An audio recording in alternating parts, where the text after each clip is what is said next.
Hello, welcome to Digital Farm TV Rural News. I'm Andy Walker. The federal government and opposition this week reached a compromise deal to allow the passage of the controversial China-Australia Free Trade Agreement legislation through the lower house of Parliament. Nationally, farm lobby groups had used the media to pressure federal Labor to stop political bickering and to back Chafta that they say will be a major boost to agriculture in coming years. The National Farmers Federation has said Australia could be looking at $25 billion in China trade by 2020. This meant more job opportunities for Australians and more money in the pockets of working Australian families. The opposition said this week it had secured a change to the proposal that would see a foreign worker's wages benchmarked against the amount local workers were paid if they were part of an enterprise agreement. Agricultural prices continue to go their separate ways in September, according to the latest rural commodities wrap from NAB Agribusiness. Australian dollar forecasts remain unchanged, with the dollar to bottom out in 2016 at 68 US cents. Interest rates are expected to remain at 2% for the rest of 2015. Most major grains fell. Wheat was down almost 10%, as did fruit, vegetables and trade lamb, reflecting seasonal trends. Dairy prices strongly rebounded on supply concerns. Sugar, beef and rice were also higher in September. Queensland's peak farming groups have welcomed a state government probe into rural finances. AgForce Queensland CEO Charles Bourke and the Queensland Farmers Federation CEO Ruth Wade said this week the broad terms of reference for an all-party committee could deliver a blueprint to assist regional Queensland through the crippling drought. With more than 80% of the state in drought, the financial pressures that were hurting farmers were flowing through to impact on the health of local communities, Charles Bourke said.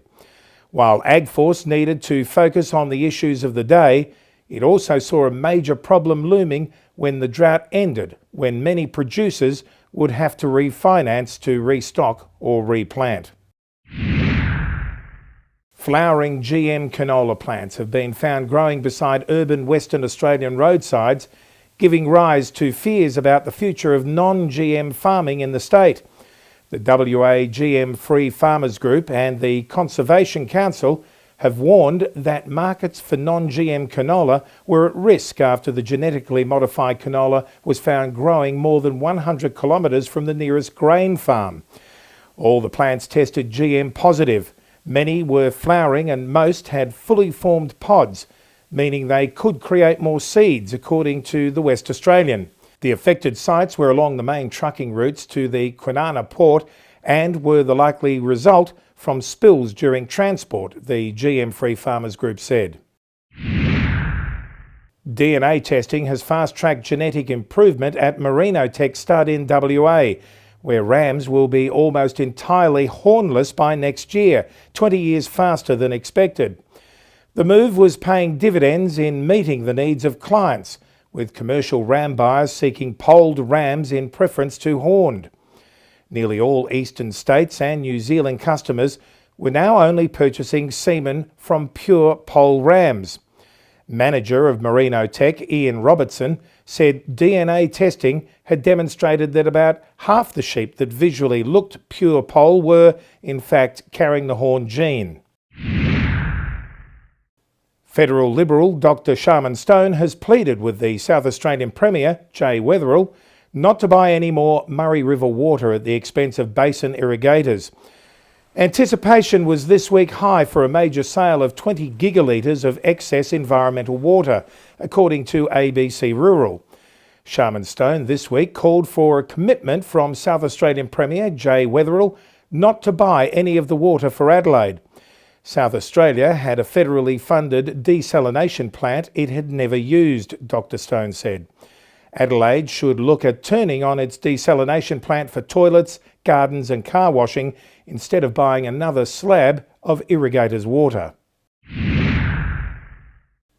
Agriculture could be given a free kick in the battle to stem greenhouse gas emissions, a conference in New Zealand heard this week.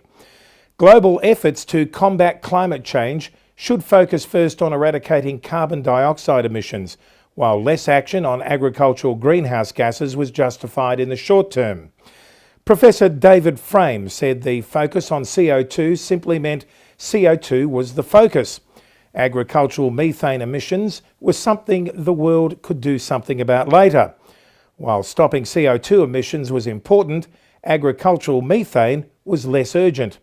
The inclusion of the agricultural sector in New Zealand's emissions trading scheme has been a continuous source of political controversy, with the government leaving agricultural emissions out of the ETS until hoped-for scientific innovations find new ways to control methane emissions. Well, that's it for Digital Farm TV Rural News this week. I'm Andy Walker. Look forward to your company again next week. Bye.